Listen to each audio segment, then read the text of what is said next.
অত্যন্ত মেহেরবান, মহাজ্ঞানী, মহাপরিকল্পনাকারী, আমাদের সকলের নিয়ন্ত্রক। সঠিকভাবে তাকওয়া অনুযায়ী অনুযায়ী নামাজ পড়লে পবিত্রতা বেড়ে গেছে। আমাদের আইনজীবী সমিতি ছাত্রনেতা অ্যাডভোকেট সরকার হুমায়ুন কবির আমাদের মাঝে আছেন, স্বেচ্ছাসেবক দলের সাবেক কেন্দ্রীয় নেতা আমাদের অ্যাডভোকেট রুবাই হাসান সাহেব ভাই, আমাদের নারায়ণগঞ্জ জেলা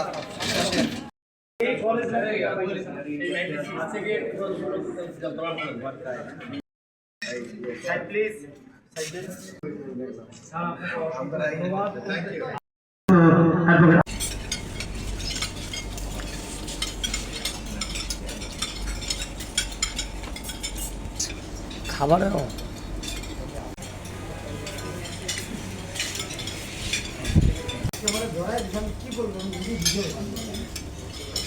না এলে তো আরেক বিপদ মিডিয়া পার্টনার এবং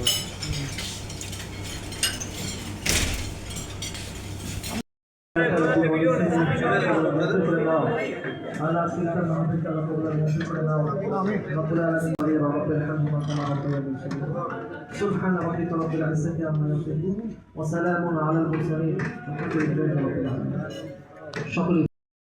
তারপরে মনোযোগ পরিচালক সঙ্গে প্রণাম করা প্রিন্সিপাল স্যার। তো এ পর্যায়ে সংক্ষিপ্ত কিছু বলবেন আমাদের আজকের অনুষ্ঠানের মান্যবর্গ প্রধান অতিথি জনাব আবুল ইউসুফ খতিব আমাদের মাঝে উপস্থিত। বিসমিল্লাহির রহমানির রহিম। এশিয়ান টিভি কর্তৃক আয়োজিত আজকের এই ইফতার মাহফিল সম্মানিত মঞ্চভূমিষ্ঠ অতিথিবৃন্দ, আমার শিক্ষক, সরকারি তুলান কলেজের অধ্যক্ষ সহ এই মঞ্চে যারা আছেন অন্যান্য নেতৃবৃন্দ, সবাইকে নাম বললে অনেক সময় নেবে, ধন্যবাদ জানিয়ে, এবং যারা মঞ্চের সামনে বিভিন্ন মিডিয়ার সাংবাদিক এবং অতিথিবৃন্দ আছেন, এবং বিশেষ করে বাগে জান্নাতের যে এতিম ছাত্র যারা আছেন তাদের সম্মানার্থে আজকের এই ইফতার। আমরা এমনি একটি ইফতারে আসতে পেরে নিজেকে ধন্যবাদ, নিজেকে গর্বিত মনে করছি। বদরুজ্জামান আমার খুব প্রিয় একজন সাংবাদিক, ও সবসময় আইনজীবী সমিতিতে আমার খোঁজ খবর রাখে এবং শিক্ষানবিশ আইনজীবী। তার দাওয়াতটা আমি আর না কবুল করে পারলাম না। যথেষ্ট শহরে জ্যাম, আমি সে প্রেস ক্লাবের ওখান থেকে হেঁটে হেঁটে এখানে এসেছি। যদি আমি গাড়িতে বসা রাখতাম তাহলে এখানে মনে হয় ইফতার পরে আসতাম। এত জ্যাম শহরে। আমাদের এই রমজান মাসে সব মানুষই এই সময়টা খুব ব্যস্ত থাকে। আমি ইতিমধ্যেই এই রমজানের তাৎপর্য নিয়ে অনেকে অনেক কথা বলে ফেলেছেন। আমরা সবাই মুসলমান যারা আছি, আমরা সবাই যে যে পর্যায়ে আছি, আমরা অনেকটাই এই রমজানের তাৎপর্য সম্বন্ধে জানি। একটি আমরা মুসলমান হিসেবে আমাদের 5টি স্তম্ভ, ঈমান, নামাজ, রোজা, হজ, যাকাত, এই 5টি স্তম্ভ যার পরিপূর্ণ হয় তার সেই আল্লাহর কাছ থেকে পুরস্কার পাবেন বেহেশত নসিব হবে। অন্যায় করি, আমরা সর্বক্ষণিকই অন্যায় করছি। আমরা সবসময় আমরা তাকওয়া থেকে দূরে আছি, নামাজ, রোজা, হজ, যাকাত থেকে আমরা অনেক পিছিয়ে আছি। এই ইফতার মাহফিলের আয়োজনকে জানাই ধন্যবাদ। এখানে উপস্থিত অনেক নেতৃবৃন্দ আছেন, আইনজীবী আছেন, অধ্যাপক আছেন, পেশাজীবী, শ্রমজীবী, সবাইকে ধন্যবাদ। ইফতার মাহফিলে বক্তৃতা বলা জিনিস নয়, এখানে সবাই সাথে দেখা ধরে সবাই আছি আমরা। একটু আগামী দিনে আমরা সুন্দরভাবে জারি করবো। ধন্যবাদ। ধন্যবাদ স্যারকে। এই পর্যায়ে আমি একটু বক্তব্য দিতে বলবো। আমাদের বাংলাদেশের সিকিউরিটি নিরাপত্তা হিসেবে যারা কাজ করে আসছেন সবসময়, আসলে আমরা সবসময় সেফটি ফার্স্ট, মানে নিরাপত্তা ফার্স্ট। তো MRM ফোর্স সিকিউরিটি সার্ভিস লিমিটেডের যিনি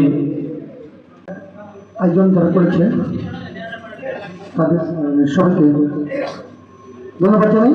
এবং এশিয়ান টিভি দেশের সাথে সত্যর সাথে কাজ করে যাচ্ছে। এই জন্য আবারও ধন্যবাদ জানাই। আর আমি এমআরএম ফোর্স সিকিউরিটি সার্ভিস লিমিটেডের ব্যবস্থাপনা পরিচালক হিসাবে এতটুকু বলতে চাই যে আমরা দেশ এবং দেশের সাথে নিরাপত্তার সাথে কাজ করে যাচ্ছি।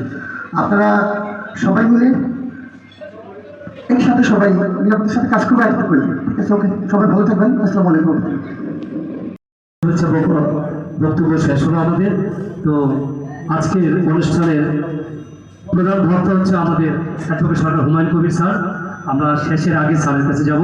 তো খুবই অল্প সময়ের ভিতরে ইসলাম, রোজা ও আমাদের জীবন ব্যবস্থা আমরা অল্প সময়ের ভিতরে শোনার চেষ্টা করব। আমাদের সরকারি তুলনাম কলেজের মান্যবর্গ অধ্যক্ষ জনাব ক্ষেত্রে যাতে যেখানে ক্রাইম হবে সেখানে এসে টেলিভিশন সবার আগে সংবাদ পরিবেশন করবে।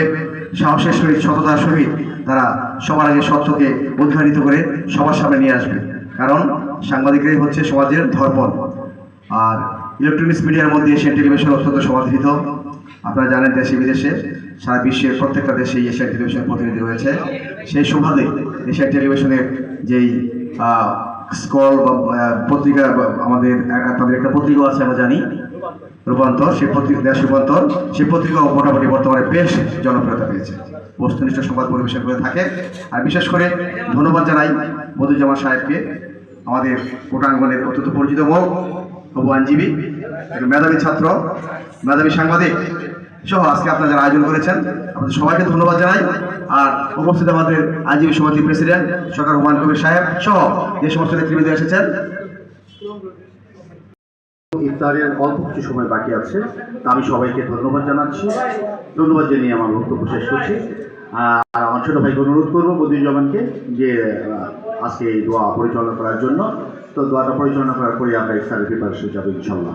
ধন্যবাদ সবাইকে। আসসালামু আলাইকুম।